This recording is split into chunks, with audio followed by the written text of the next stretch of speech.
Estamos de nuevo en Odisea y ahora con un periodista de una larga trayectoria.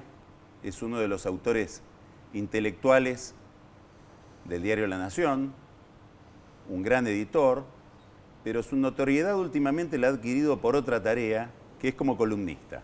Carlos Roberts es el autor de la columna que se lee ferozmente en el diario los sábados, de No Creer, y ha hecho de esa columna una forma de interpretación del kirchnerismo a partir de datos, de ficción, de humor, de ironía. ¿Cómo estás, Carlos? Hola, Carlos, ¿cómo estás? Muy bien. Vas por el segundo libro ya con la columna. Acaba de editar Carlos del Vamos por Todo al Vámonos Todos. Sí. Empezando, parece, por la presidenta que está subida a una bicicleta, como si también... Sí. Ahora vamos a hablar de eso. Tribulaciones, lamentos y ocaso de un kirchnerista, imaginario o no. Y hay acá una especie de sello que dice: hay dos maneras de transcurrir la década ganada. Una es sufrirla, otra reírse de ella. En este libro, Roberts opta por la más inteligente, Jorge Lanata. ¿La más inteligente cuál es? ¿Que la de haber sufrido? ¿O? No, se supone que es la de reírse de la década perdida, diríamos nosotros. ¿Cómo es que empezó este tipo de escritura? Yo me lo pregunto también, porque no. A veces me dicen, gente que me conoce hace mucho, me dice: che, Carlos, no sabía que escribías así. Y yo con toda sinceridad les contesto: yo tampoco, porque nunca había escrito así. Se supone que había escrito serio, digamos. Y yo digo que le debo todo a los Kirchner. ¿Cómo es ese fenómeno? ¿Uno empieza a escribir con la decisión de escribir de otra manera o la escritura tiene una especie de vida en sí misma? Sí. Lo que pasó es que aparecieron los Kirchner, hicieron cosas raras. Y yo creo, o me acuerdo como una de las primeras notas así con este sello distintivo de la ironía, cuando ellos llegan a un acuerdo con Menem. Y imagínate, era la quinta esencia del mal, Menem, la década perdida, la década infame. Al lado de lo de Milani es un bueno, juvenil. Claro, sí. Y a mí eso me movilizó las neuronas, el hecho de que llegaran a un acuerdo con Menem en La Rioja, en el Senado, que fueran aliados. Me pareció increíble y escribí una nota muy irónica con este tema. O sea, ¿a vos te parece que la ironía es un grado superior del asombro del escándalo? Efectivamente, y es una suerte de realismo en este contexto.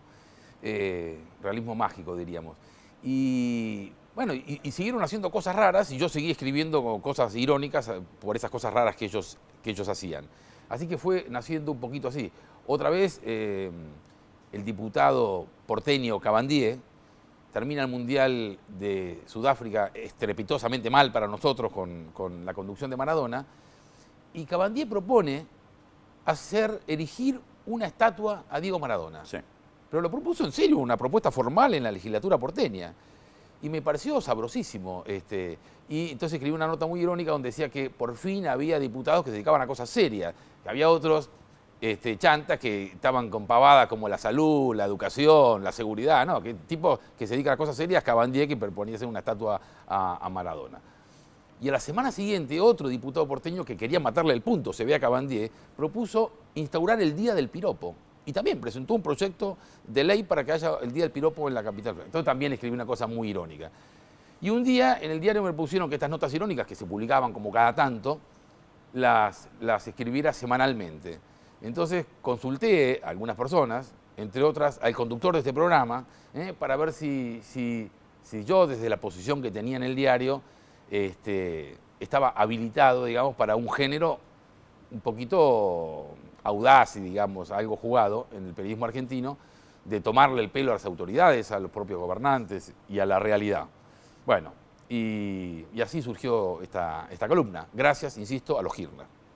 Bueno, Claudio Escribano, que estuvo al frente del diario durante tantos años, él cree que Carlos Roberts es quien maneja como pocos los códigos, la quinta esencia de lo que sería el discurso del diario La Nación.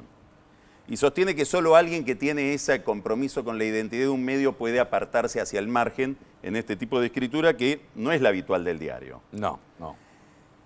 Tuviste además algunos episodios graciosos, ¿no? Yo recuerdo uno especialmente que tiene que ver con una nota que no está en este libro, que está en el libro anterior, donde contás una reunión en Olivos, Sí. a la que supuestamente habías asistido, no en tu Sí. condición de periodista, sino más bien en tu condición de militante. Efectivamente, sí, sí. Sí, fue una historia increíble porque primera vuelta electoral, 2009, Macri le gana a Filmus y se hace una reunión en Olivos, que yo ficciono, que está la presidenta, está la gente de la Cámpora, lo pongo a Aníbal Fernández y me pongo a mí también dentro de esa reunión. Y se publica como todos los sábados, ya era una columna instalada en el diario hacía tiempo, se publica la reunión esta ficcionada en la columna y por la tarde aparece Aníbal Fernández, por entonces jefe de gabinete, y desmiente la realización de la reunión. Y me acusa de ser un farsante, cosa que una acusación literal, era verdad, porque era una farsa Claro. la columna. La pegó esa vez. La pegó, esa vez la pegó Aníbal. Y dijo que parecía mentira que un diario serio como La Nación, con 140 años de historia, pudiera inventar así y que tenían que echarme porque yo era un fabulador y todo. Bueno, imagínate las redes sociales, hicieron un picnic. Él todas estas cosas las dijo a través de Twitter. Y por la misma red, un colega de Clarín estuvo muy bien porque le dijo a Aníbal, lo único que te falta es que desmientas a Harry Potter, ¿no? Y entonces, a la semana siguiente, Aníbal había hecho mucho mérito para que yo le dedicara la próxima columna. El sábado próximo el sábado siguiente le dediqué la columna y dije que nos habíamos reconciliado, que yo había estado con él en la Casa de Gobierno. Tenía mucha información sobre Aníbal Fernández, sobre etapas de la cual él no quiere que nadie se acuerde. El baúl y todo El eso. baúl, cuando se escapó del baúl, en fin. Acusado que estaba de un crimen. Bueno. Y publico esta segunda columna, también ficcionando un encuentro con él, una reconciliación en Casa de Gobierno. Te la volvió a desmentir. Y me la volvió a desmentir, una cosa ya patológica. Pero yo también tengo que estar agradecido a Aníbal porque esa exposición pública que le dio a la columna me vino muy bien. ¿Cuál es la función que ejerce la ficción para un periodista? ¿En qué te ayuda? El poder irte hacia la ficcionalización de lo que está ocurriendo. Mira, es un formato que se demostró, yo no digo, lo había como lector de historia, sí había visto mucha historia ficcionada y donde hay cosas que, donde termina la evidencia, empieza la ficción. Y acá con la columna esta me pasó esto, con este género me pasó, que es un formato, la verdad, es recontra cómodo, es extraordinario, porque te enterás de muchísimas cosas que en otro formato clásico del periodismo no podrías decirla. Por ejemplo, yo una vez le dediqué, no está en este libro, sino en el anterior, una columna entera a Moyano, con todas las empresas de Moyano. Todos sabemos que son empresas, es un empresario, mucho más que sindicalista, es un gran empresario Moyano. Sí, exitoso. Un empresario exitoso. Ahora, no había, yo googleé a Moyano, no había ninguna nota, no se había escrito ninguna nota en ese momento que contara las 12, 15 empresas que tiene Moyano. ¿Por qué? Bueno, porque una está a nombre de la mujer, otra está a nombre del sindicato, otra está a nombre de un primo hermano, otra del hijo. Entonces, y además es incomprobable en términos jurídicos, digamos, que esas empresas son de Moyano. Pero dentro de un formato que estás ficcionando, que estás bromeando, que estás ironizando, yo ironicé que tenía 15 empresas, que tenía los departamentos que tenía en la capital federal, dónde estaban ubicados. Todas cosas que si tuviese que escribirlas en un formato de periodismo de investigación no cabrían. Pero la verdad es que, como vos dijiste bien en la presentación, la columna tiene mucha ironía, tiene mucho sarcasmo, tiene humor, pero además tiene mucha información. Y en este formato es muy fácil colar ese tipo de información. Claro, porque es un error verlo como un género de humor, a mi juicio.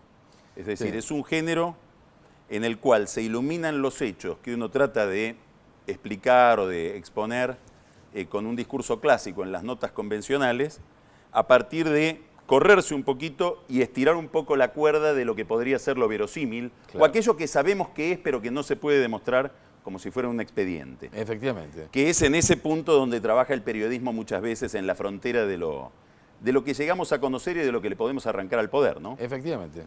Y como vos decís, es una columna, algunos la catalogan como una columna de humor. Yo digo que es una columna con humor, no de humor. No es que apela directamente al humor, no pretendo, porque yo soy periodista y la materia prima con la que trabajo todos los días es la información. Entonces, básicamente cuelo información por allí. Y tiene, sí, como decía, ironía, tiene sarcasmo, tiene interpretación, tiene opinión y tiene un poquito de humor también, por cierto. Y tiene un éxito notorio porque todos los sábados es, sin duda, la columna más leída de La Nación en un día muy atractivo para leer como es el sábado. Vos pasaste, según lo que dice acá La Nata, la década ganada riéndote de ella. ¿Es tan así? Sí, la gente me pregunta si cuando escribo la columna me río, si me divierto. Y no, todo proceso creativo, vos sos columnista, lo sabés, todo proceso creativo, incluso de una columna de esta naturaleza, es una ¿Cuándo suerte escribís? Porque vos tenés mucha tarea como editor en el diario. Sí, sí. La verdad que como periodista lo menos importante que hago, como vos dijiste, la gente ahora me conoce más por la columna que por mi trabajo de editor. Yo soy editor en el diario y trabajo prácticamente todo el día y trabajo hasta la 1:30, 2 de la mañana todos los días en el diario. Y los miércoles a la noche, o los jueves, pero la mayoría de las veces los miércoles a la noche, me siento tipo 1 a 2 de la mañana, en casa, tranquilo, sin teléfonos, y en casa puedo fumar, en el diario no se puede fumar, pero en casa sí, entonces me siento tranquilo y escribo. Y no me río cuando... Y al otro día no cuando vas escribo. al diario.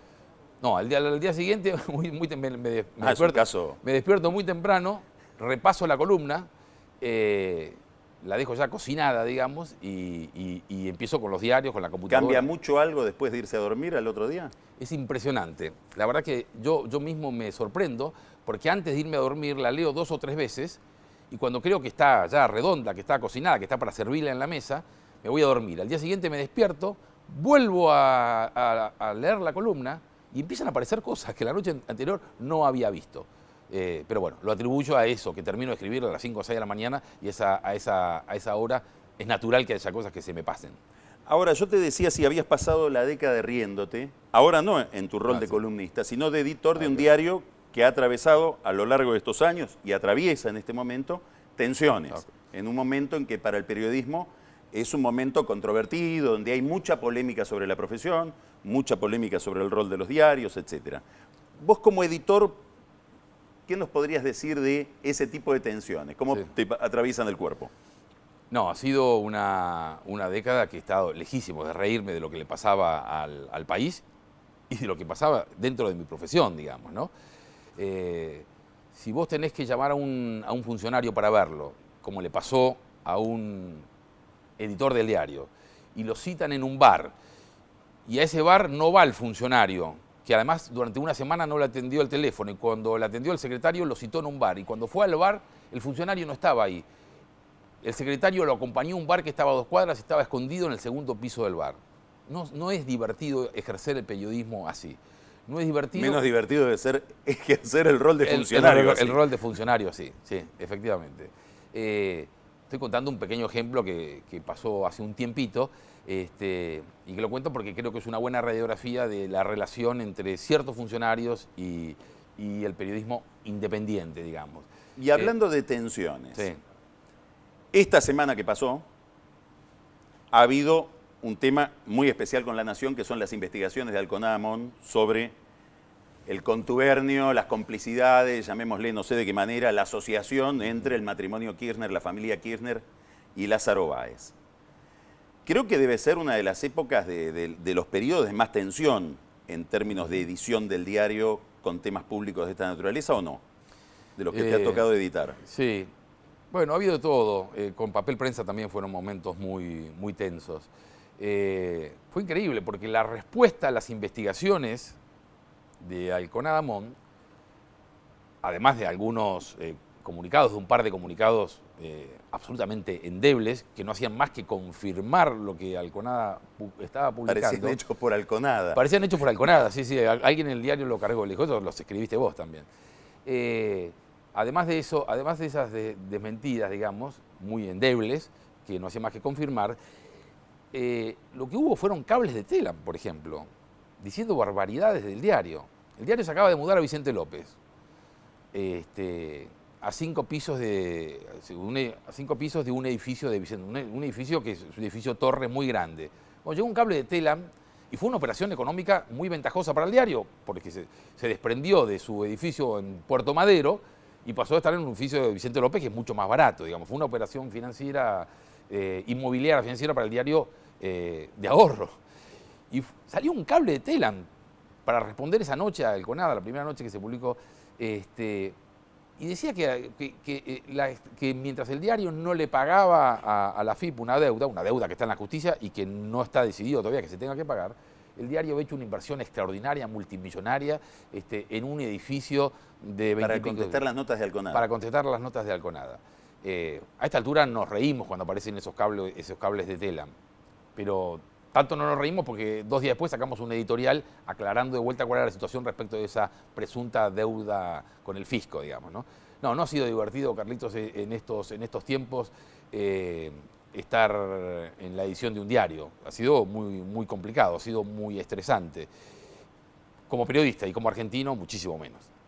Carlos, muchísimas gracias, y a leer ahora en las vacaciones del Vamos por Todo al Vámonos Todos, que como experimento periodístico y editorial tiene una virtud, ya la tuvo el primer libro de Carlos Roberts, que es el de resiste la lectura de todas las columnas en un solo tirón, en un solo libro, cosa que para un periodista que escribe semanalmente no siempre es un desafío que pueda superar airosamente. En este caso, gran profesional lo logra. Gracias, Carlos. Gracias, muchísimas gracias por esto que decís y por la invitación. Muchas gracias.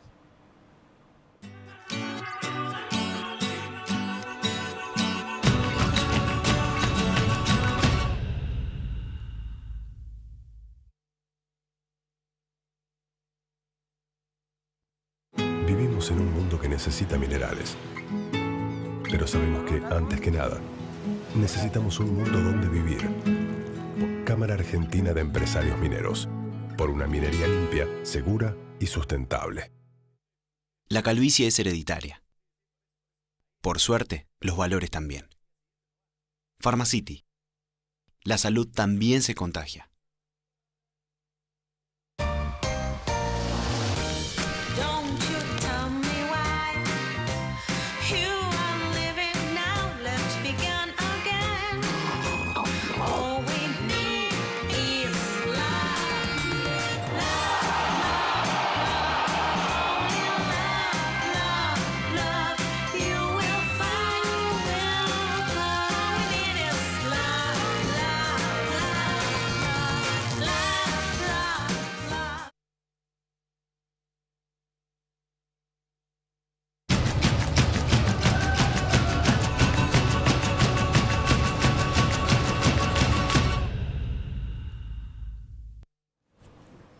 Y el gobierno está empeñado en controlar la situación económica, despejar las dificultades que tiene a través de un nuevo acuerdo de precios y salarios, llamémosle así un pacto social, que lo va haciendo como en cámara lenta, en etapas. Y ahí tienen un rol muy importante los empresarios, que además han sido de nuevo protagonistas de la semana por los reproches que desde el oficialismo se le han hecho a las empresas de distribución de energía, como siempre que hay altas temperaturas en Navidad. Pancho Olivera, ¿cómo andas? ¿Cómo estás viendo todo esto? El tema de los salarios, del acuerdo de precios. Guste. El acuerdo ese me parece que es más una cuestión destinada a alivianar las tensiones cuando viene una paritaria complicada después de los aumentos que le acaban de dar a la fuerza de seguridad, ¿no? Me parece que un poco lo que están pidiendo en este momento tanto los empresarios como los funcionarios del gobierno es, bueno, no discutamos en este momento de tensión la paritaria, vamos a ver si la discutimos en marzo y por sectores, ¿no? Es decir, en marzo, cuando a las fuerzas de seguridad se le sumen los maestros, bueno, el resto de los empleados públicos. Ahora, ¿cuál es la lógica? ¿Cuál es esta lógica de lo que te estoy diciendo? Bueno, supuestamente para ese entonces va a haber tenido éxito el acuerdo de precios, ¿no? Que vos sabés... Acuerdo, dijiste, ¿no? Acuerdo, no control, sí, cuidado. Es un congelamiento, ¿no? ¿Es un congelamiento? Es un congelamiento. Lo que pasa es que todavía no está la lista, hay algunas cosas que se están discutiendo. Yo el otro día hacía un repaso. Desde el 75 a hoy hubo 15 acuerdos de precios. Ninguno tuvo éxito. Y el último fue, bueno, el de Moreno, ¿no? Por eso la sensación que da es que es... Los de Moreno, porque Moreno tuvo varios, ¿no? Varios, sí. Yo recuerdo uno de febrero. El último fue el más... Mirar para cuidar, no me acuerdo cómo se llamaba el Bueno, lema. de hecho el personal de Mirar para Cuidar estaba en la firma de este acuerdo. Pero, insisto, me parece que es más como una puesta en escena, algo de ganar tiempo, decir, bueno, esperamos 2 meses que se tranquilicen las cosas, sino los gremios estaban pidiendo realmente sumas altas porque la inflación es alta.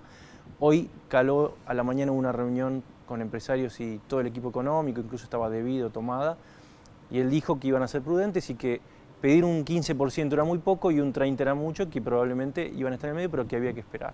Entonces me parece que es más un gesto político que otra cosa. Éxito es probable que no tenga. Claro, los sindicalistas tienen también el problema de un Moyano que desde la vereda de enfrente endurece mucho la situación, dice lo que los sindicalistas oficialistas no puede decir y tal vez les gustaría decir. Vamos a ver cómo se maneja en esta escena, donde tampoco veo quién sería el actor destinado a negociar con los gremios. ¿Tomada? Sí, el actor Tomada, institucional sí, lo que pasa es que la verdad que hay todo un grupo de funcionarios que tenían relevancia hasta hace 2 años y que hoy prácticamente no existen, ¿no? Eso está claro. Bueno, uno es Tomada, otro es Devido, que justo le toca a este momento también crítico, energético, ocuparse de esto, y frente a funcionarios que vienen de otro lado con otra visión. ¿Qué diferencia hay entre esto y lo de Moreno? Massa dijo esto es morenismo sin Moreno. Creo que es bastante acertada la definición. Creo que es un kirchnerismo que pretende ser más prolijo y más institucional. No sé si realmente lo está logrando. En realidad digo institucional desde el punto de vista sistemático. Se trata de que el acuerdo esté firmado, por ejemplo, cosa que no se había, que nunca, eso también es algo interesante, ¿no?, de los últimos años. Que haya papeles. Todo de palabras, ¿no? Y los empresarios cumplían con mucho mayor rigor que si hubiera habido un papel. Por miedo. Eso habla también del empresario. ¿Y ahora quién mete miedo? ¿Costa? No. ¿No? No, miedo no mete. Lo que sí, como es un momento político complicado, nadie quiere quedar como que es el Desestabilizador. destituyente. Usemos la palabra de carta abierta, ¿no? Bueno. Entonces, esto también le pasa a la oposición, pero principalmente a empresarios que no han querido nunca sacar la cabeza y quedar en una posición incómoda. ¿Cómo juega esto que estás diciendo, la posibilidad de que te acusen de destituyente, la idea de que todo es una conspiración con el déficit energético? Bueno, yo creo que si vos mirás todos los problemas que ha tenido la Argentina en los últimos años y todas las gestiones, si hay una gestión que no tiene ninguna duda, ningún economista, ni energético, ni ingeniero, nadie dice que se haya hecho una buena gestión. Me parece que esto es muy relevante, porque vos en otros ámbitos tenés, sí, analistas de un lado y de otro que lo discuten. En este caso, nadie discute que la gestión energética ha sido realmente mala. Más todavía. Incluso dentro del propio gobierno. Claro, Galucho habla de crisis energética, cosa que estaba prohibida dentro del gobierno hace un año, y Kicillof lo ha enjuiciado a debido públicamente cuando se presentó en el Senado para defender los argumentos por los cuales había que estatizar las acciones de Repsol en YPF, hizo todo un procesamiento a la política energética con debido al lado con la cabeza gacha. Bueno, pero también la misma gestión energética, si vos lo escuchás hoy hablar a debido, prácticamente está haciendo una autocrítica, ¿no? O sea, nos hemos comido los activos de los últimos años. Hoy incluso si vos ves el comunicado que da debido desmintiendo una nota que salió ayer de un compañero mío, él dice que se agregaron 8.700 megas en generación, ¿no?, eléctrica. Y Capitanich la semana pasada había dicho 10.000. La diferencia es más de lo que consume toda la ciudad de Córdoba. Entonces ni siquiera entre ellos se ponen de acuerdo, y esto es un poco también una metáfora de lo que ha sido la gestión en este último tiempo. Realmente no se han puesto de acuerdo. Incluso Devido y el secretario de Energía, Cameron, no estaban de acuerdo con esta política. El secretario de Energía no habla desde que asumió, yo creo, desde el año 2003. No habla desde que asumió. Y si vos ves el plan energético de Daniel Cameron en la campaña, era totalmente distinto. Bueno, hablaba del aumento de tarifas, el PowerPoint. En el primer año y medio. Y vos tenés hoy las distribuidoras, tanto de luz como de gas, el 70% de los consumidores está pagando la misma tarifa que el 2001 en pesos. Pancho, Capitanich habló de hacer cortes rotativos. Sí. Discutieron por un adjetivo. Es como haber tocado un cable de alta tensión. Claro, bueno. Discutieron por un adjetivo. Devido hablaba de cortes preventivos y él habló de algo que en realidad viene a ser lo mismo, porque lo que uno hace, ¿qué es lo que hace la distribuidora? como está sobrepasada la situación, la capacidad, lo que hacemos es desconectar. Y en ese desconectar vos tenés por ahí 4.000 medidores. Entonces esos son los cortes. Ahora hay una Vos discusión, me parece, detrás de lo preventivo y de lo rotativo, que parecen cosas similares.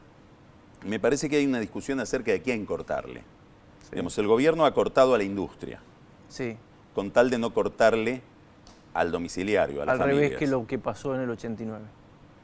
Claro, en el 89 se le cortó a las familias con tal de no destruir capacidad industrial y cortarle a las industrias. ¿Vos crees que Capitanich quería cambiar este criterio o que fue nada más que una Me parece discusión que fue, nominalista? Sí, fue una discusión nominalista. Me parece que lo que él trató de explicar era que se bajaba la carga en lugares donde no se había invertido lo suficiente, que ese es el problema. Cuando vos decís, la discusión es a quién se le corta. Es cierto también que hay zonas de Buenos Aires que son las que más ruido hacen, probablemente las de mayor poder adquisitivo, que son las que sufren la menor cantidad de cortes. ¿Por qué? Porque lo que busca el gobierno acá es evitar la exposición del problema. Entonces, La exposición del problema, que es un cacerolazo. por ejemplo, vos sabés perfectamente que los cacerolazos acá empiezan o en Caballito o en Callao y Santa Fe. Entonces, a esa gente hay que tratar de tenerla, por lo menos que no proteste tanto. Aunque no te voten. Claro, aunque no te voten. Y si vos ves dónde estaba la mayor cantidad de cortes, era justamente en zonas mucho más vulnerables. Donde te votan. Claro, hasta que, por ejemplo, la Villa 31 decidió que era escuchada solamente si cortaba la autopista Ilia. Entonces, bueno, ahí hubo emergencia para ellos. Pero siempre vas detrás de las tapas de los diarios. No estás solucionando el problema de fondo. Y en algún momento eso, la física te cobra la falta de gestión. Te hago una última pregunta. Dijo, bueno, vamos al que no cumpla con el servicio lo estatizamos. ¿Vos crees que hoy el gobierno está en condiciones de estatizar alguna empresa de servicios públicos? No solo hablo de energía. No está en condiciones de controlar el sector y menos va a estar en condiciones de manejarlo. Si vos haces un repaso de archivo, cada vez que hay un problema energético, Debido amenazó con estatizar. De hecho, un poco ha pasado, porque lo que hizo el gobierno hasta hace un año es pagar el excedente de los salarios, los aumentos salariales de Doner y de Sur los pagaba el gobierno. Sí, sí. ¿No? Un acuerdo del Escano con Kicillof. Claro. Ahora eso, desde que Edenor dejó de pagarle a Camesa, que es la administradora del mercado mayorista, dejó de pasar, pero las distribuidoras están en una situación realmente precaria y sin recomposición tarifaria, como decimos, que son en realidad las que deben garantizar el servicio. Por eso es contradictoria la situación. El gobierno les achaca no haber invertido cuando en realidad es él el que la llevó a no invertir. ¿Está claro? Por el congelamiento de tarifas. Por el congelamiento de tarifas. ¿Las tarifas están congeladas desde cuándo? Y en algún caso, en la distribución, los hogares, En la distribución. el 70% desde el 2001. Desde antes de la... Desde antes de la devaluación. De la devaluación. O sea que esas empresas nos las hemos comido. Totalmente. Ha caído el valor libro de esas empresas a niveles, por el piso. Y además lo que tenés es que el resto del país sí aumentó. Entonces tenés también una situación regresiva entre lo que consume o lo que gasta, lo que paga un chaqueño, lo que paga un formoseño, lo que paga un cordobés y lo que pagan en la capital federal. Hasta hace poco barrio... Y el conurbano. Y el área metropolitana, digamos. Que es la región política del kirchnerismo. Exactamente, hasta hace 2 años, Paolo Roca, en Barrio Parque, pagaba 4 veces menos que un asentamiento en el Chaco. Hasta hace 2 años. Después eso cambió para algunos clientes. ¿Y vos crees que el gobierno va a corregir eso? Digamos, el gobierno se ha aproximado a tocar los subsidios varias veces. Sí. Primero intentó hacerlo, vino lo del Parque Indoamericano. Después intentó hacerlo el Tren de Once. Ahora intenta hacerlo, vinieron los saqueos y el corte de luz. ¿Vos creés que aún así este programa de recorte de subsidios, no te digo de aumento de tarifas, sino de recortar el subsidio? Son 2 cosas distintas, sí. Que, claro, porque no sería plata que va a las empresas. Con lo cual no estás incentivando la inversión. No, pero estás reduciendo por lo menos un problema de gasto público. ¿Vos creés que lo van a hacer o creés que esto ya pasa para la otra década? Creo que pasa para la otra década. No la otra década, creo que pasa para el próximo gobierno. Es muy difícil hacerlo. Sí, irónicamente digo lo de las décadas. La última vez que el gobierno trató de hacerlo tenía un 54% de los votos. Y aún así no lo hizo. Y no lo hizo. Y ahora tiene el 30, no sé. Sí, depende de cuándo lo mires. En la Depende- última semana cayó muchísimo, Cristina. Bueno, entonces, me parece que Ahora tiene el 30 en votos. es mucho más complicado. A mí, un consultor, Alejandro Katterberg, me dijo una cosa interesante. Él decía, no hicieron sintonía fina con el 54, es difícil que hagan sintonía gruesa con el 30. Muchas gracias, Pancho. gracias a Seguimos vos. en Odisea. Muchas gracias.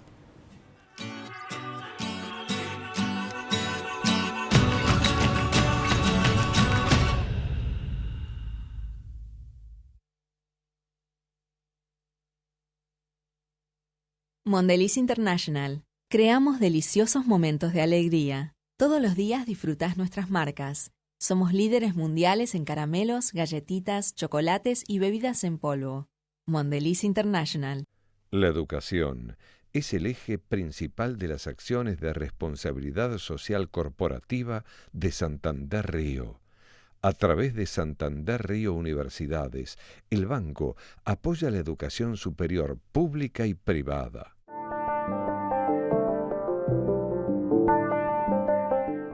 ...140 años con una visión muy clara... ...ser el banco de todos los cordobeses. Para tu futuro, confía en quien tiene pasado. 25 organizaciones representativas de toda la sociedad ya están trabajando para mejorar la ciudad donde todos queremos vivir. Consejo Económico y Social de la Ciudad de Buenos Aires. Mermelada favorita. Rosa mosqueta. Un animal. El loro. Tenés muy cerca el aparato este. Una prenda de mujer. Tanguita. Moscardelli, ¿probó con Quiniela Plus? Con Quiniela Plus tenés un pozo mínimo asegurado de 1 millón de pesos y podés ganar con 8, 7, 6 y 5 aciertos. Lotería de la Provincia. Agricultura Consciente, una propuesta de Nidera pensando en tu futuro. Nidera. Programa Becas de Integración, BBVA Francés, 7ª edición, por un futuro mejor para todos. Adelante.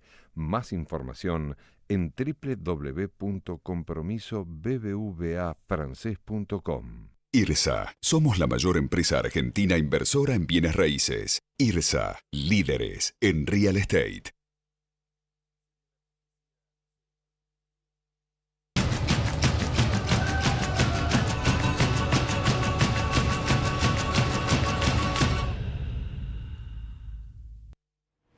Yo no sé si la historia lo absolverá, tal vez no haga justicia con él y esté condenado a que se lo recuerde por unos años más, por lo menos, como el joven estudiante que le hizo enojar a Cristina Kirchner en la Universidad de Harvard, diciéndole que era una oportunidad extraordinaria para hacerle una pregunta y que ella la conteste. Le preguntó sobre la reelección, que parece un tema prehistórico a esta altura.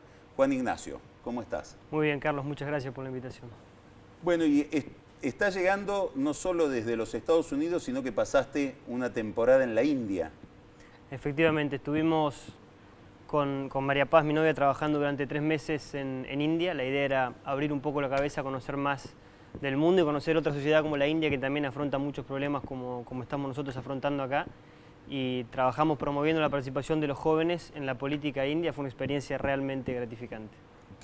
A ver, contá un poco con quién trabajaste, qué es lo que hacías ahí. Nosotros estábamos trabajando con un miembro del Parlamento indio y lo que hacíamos era recorrer zonas rurales de India promoviendo la participación de los jóvenes en la cosa pública. Aquellos que tenían interés en participar en política directamente para que lo hicieran así y otros que tal vez tenían interés en llevar peticiones al gobierno, protestar por alguna situación que no se estaba dando y llevar eso a través del diputado. Entonces lo que hacíamos era facilitar que las inquietudes de los jóvenes llegaran a sus representantes. La verdad es que fue realmente interesante y ver como también vemos acá cuando salimos a recorrer varios que hay voluntad de los jóvenes de participar en política es realmente una gran noticia allá como lo es también acá en Argentina. ¿Qué percepción tenés de ese tema en la Argentina? Hay todo un discurso acerca de que los jóvenes recuperaron el interés por la política. Algunos lo atribuyen, o el gobierno lo atribuye sobre todo a la muerte de Kirchner y a la obra de Kirchner.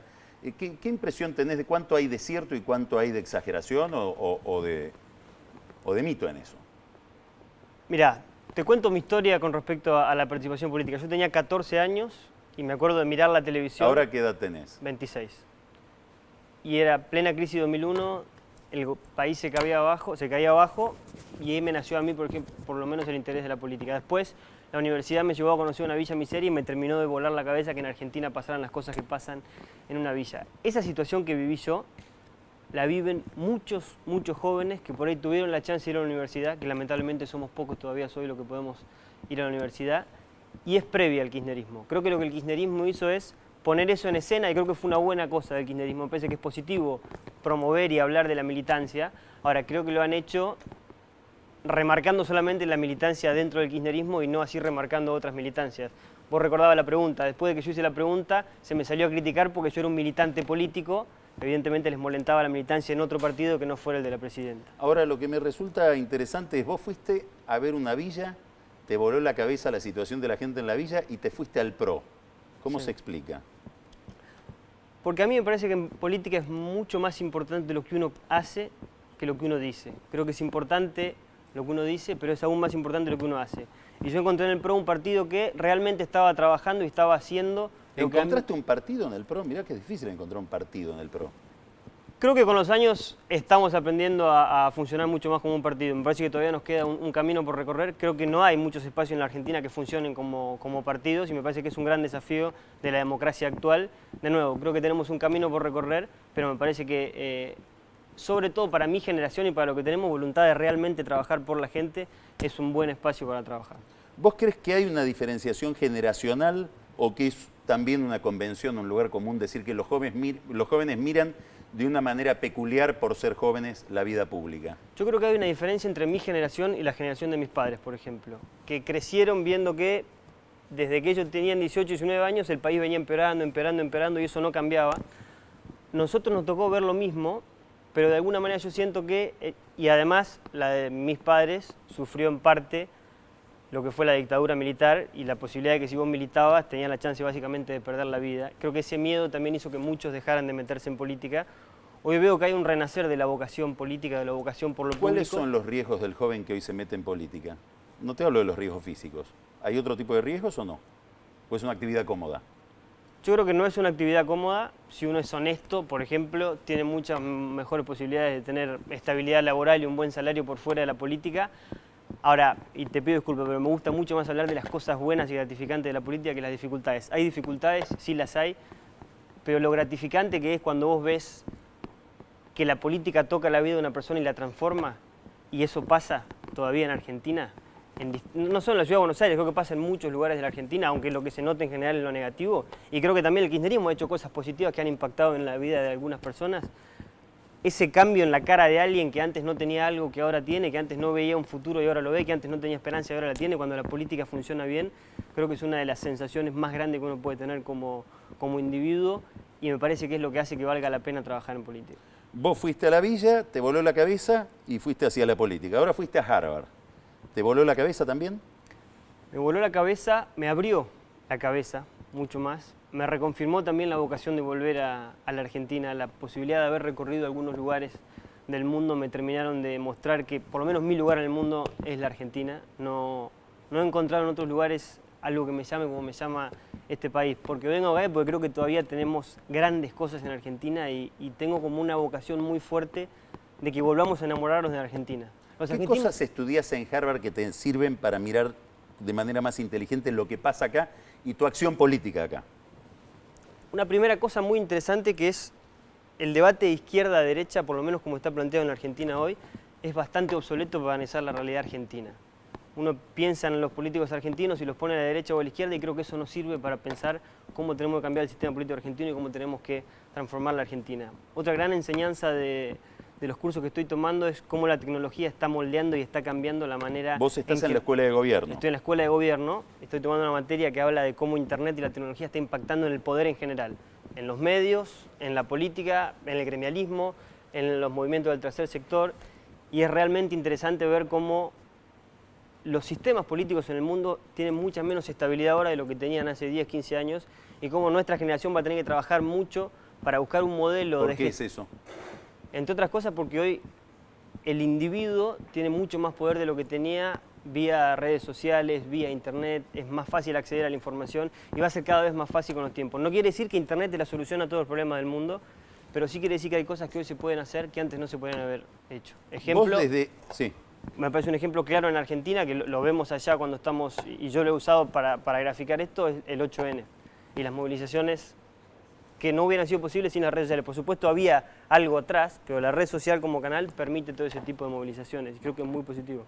La última pregunta, contanos brevemente qué es lo que haces desde Harvard en Buenos Aires, porque sé que estás muy enchufado con la situación local también. Nosotros hace 4 años, viendo que incluso en el espacio donde estábamos todavía no había una visión partidaria que se focalizara en ideas y no tanto en personas, empezamos un grupo generacional político pensando que teníamos que formarnos académicamente para entender los problemas y tener soluciones, participar en política para tener la famosa cintura política, porque vos podés tener un doctorado en Harvard, pero si no entendés cómo sentarte con un gremio, cómo sentarte con un burócrata, cómo sentarte con una persona que tiene una necesidad que no está siendo satisfecha, no podés transformar en realidad. Y en tercer lugar, trabajar día a día el tema de la vocación de servicio. Formación, praxis política y servicios son las 3 cosas que creemos que le faltó a la clase política argentina hasta ahora y que de este grupo que se llama Generación Argentina Política estamos tratando para cambiar. Hoy por hoy somos más o menos un poco más de 200, 250 referentes que están trabajando la gran mayoría en distintos espacios del gobierno de la ciudad, del Congreso Nacional y de la legislatura de la provincia también. Como te decía, en ese sentido nosotros agradecemos y estamos muy contentos de trabajar dentro del PRO, que para este tipo de iniciativas es realmente el mejor espacio y además, en mi humilde opinión, es el espacio que está planteando una alternativa realmente distinta a lo que se viene haciendo en Argentina hace más de 20 años. Muchas gracias, Juan Ignacio. Muchas gracias a vos, Carlos. Muy amable. Vamos a ir ahora al Museo de la Década Ganada, como en todas las emisiones de Odisea, incorporando un nuevo objeto al acervo de nuestra colección. En este caso es esta imagen, usted va a creer que son Rómulo y Remo, en realidad no, son los superávits gemelos, que también se han convertido en una pieza de museo durante la década kirchnerista. Es decir, Rómulo y Remo, también llamados los mecánicos de la loba, en este caso en su versión superávits gemelos, que los vamos a sumar entonces a la colección que está constituida, repasamos, por el gasoducto sudamericano que Kirchner iba a construir con Chávez, la supercar de Moreno, el pan a 10 pesos, la fuerza del amor, el afiche que se llevó a Val Medina de la oficina de Capitanich, el tren bala, el cheque que nunca llegó desde China con los 20.000 millones de dólares, el celular de Moreno con el número de Peretti, un único número que marca ahora desde Roma, aunque no se quiere ir a Roma, se queda, todavía está acá atrincherado en su departamento Moreno, los superávits gemelos, la isla de Marchi y las maracas que llegaron desde Angola. Y seguimos ahora con los tweets de la semana, dominados, muchos de ellos por los cortes de energía, las soluciones que se han dado para este tipo de problemas, como también la inflación y el desborde de los precios. Vamos al primer tweet, un habitué de la casa, Foster the People, Richard Foster. Ya no sabemos si es la identidad falsa o la verdadera de Ricardo Foster. Nuestra juventud militante será recordada por sus heroicas gestas, dice, como controlar los precios del súper y apagar el aire acondicionado. El coronel Gonorrea, un clásico de Odisea, con Filmus. Hay más chances de que Argentina termine siendo propiedad de Malvinas que Malvinas de Argentina. Willy Raffo, Tepe Tweet, es buena la propuesta de Macri, pero no alcanza. Los edificios tienen que tener su propia policía, salud, educación, transporte, presidente, una república. Relato del presente, insiste con lo de Macri. La solución de Macri a los cortes de luz es que con mis expensas pague un grupo electrógeno por ley. Para el invierno, ¿juntamos leña? De nuevo el coronel Gonorrea vuelve, este es imperdible, a Lázaro lo persiguen por afanar distinto. Y nuestro gurú, Franco Macri, qué distinta sería la realidad energética hoy si en 2006 se hubiese aceptado la oferta de mi socio, la empresa china Goudian. Él mira, no mira la política a través del ojo de la cerradura como Carola, sino de sus negocios con China. Wan Chang-bu, dice ahora Franco, bailar en plazas, en las plazas de la ciudad. Es moda hoy entre las chinas de más de 50. Hay quejas, pero por respeto a sus ancianos nadie lo prohíbe. Vamos a ir a bailar con las chinas de más de 50 allá a Barrio Parque, a ver si nos prohíbe o no Mauricio bailar en la casa de su padre. Nos dejará. ¿Cómo estamos? Bien, muy bien. Seguimos brindando con los vasos que Hoy no lo extrañamos llegan. Del coronel que no Sí, los manda. Esto que no suena a cristal. No suena bien. Pero los esperamos, tenemos todavía Nos faltan los vasos esperanza. del coronel y Nico, que hoy se ha ido a buscar el precio del dólar, como dijimos hoy. Esperemos que lo traiga para el próximo programa, ¿no? Exactamente. Bueno, y hoy tuvimos una novedad relevante, que es un fallo en el cual no se absolvió a De la Rúa y a los demás imputados en aquel escándalo de los sobornos del Senado, sino que se hizo algo más. La Cámara dice que los hechos no existieron.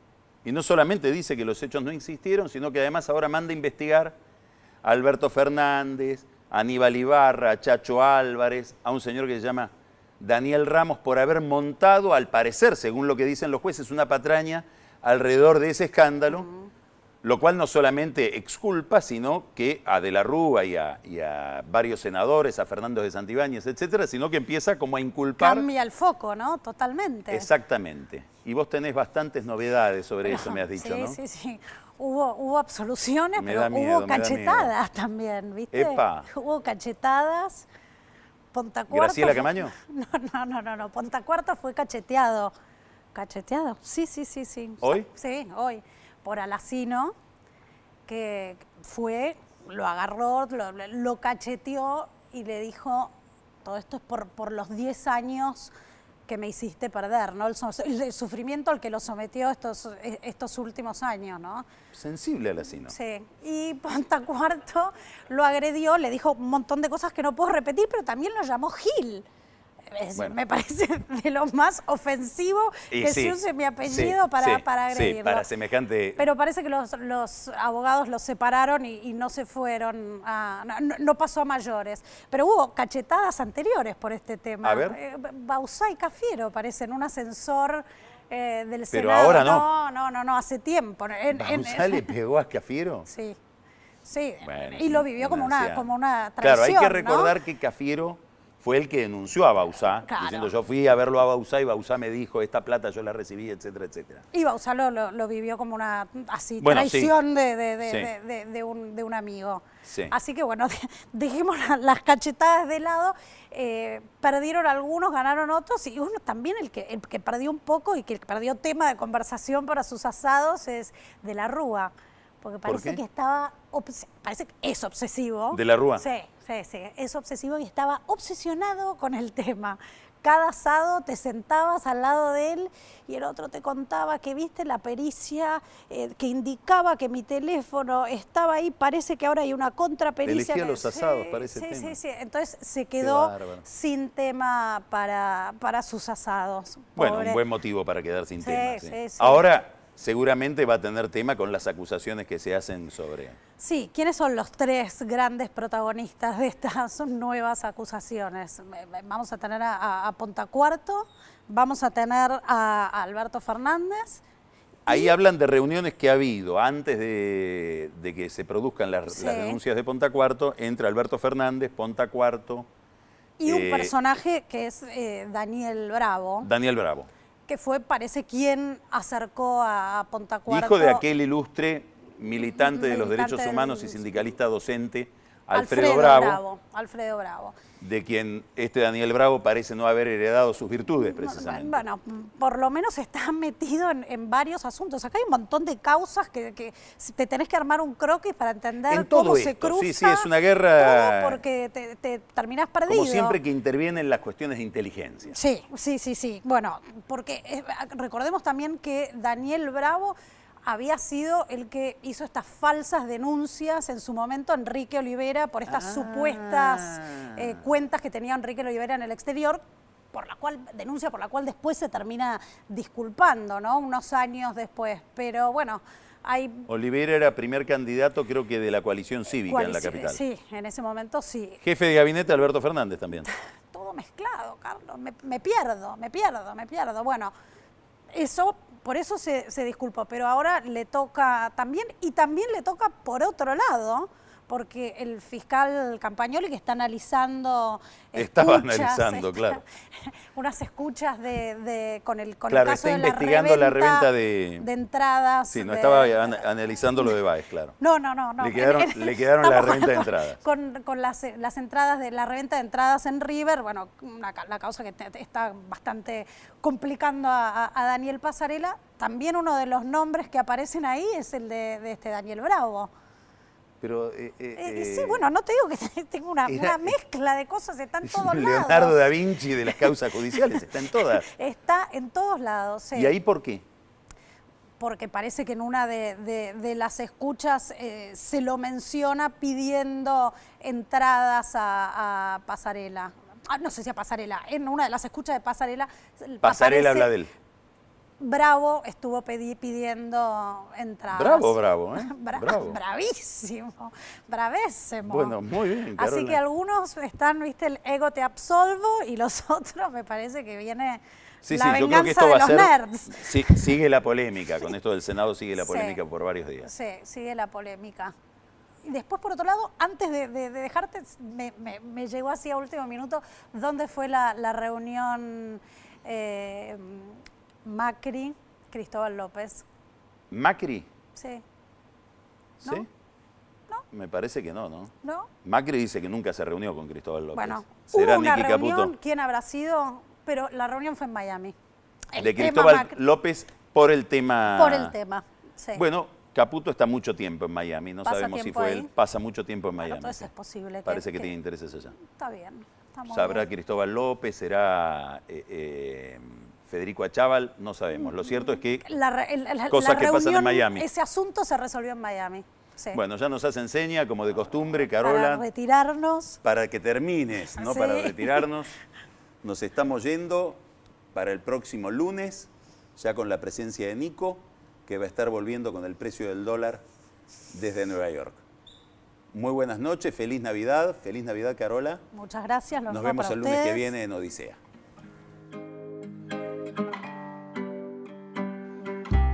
Whenever I'm alone with you, you make me feel like I am home again. Whenever I'm alone with you,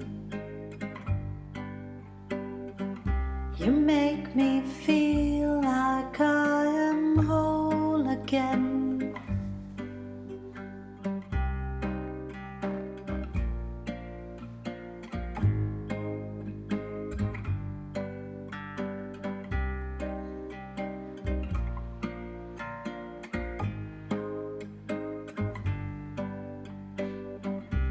Whenever I'm alone with you, you make me feel like I am young again.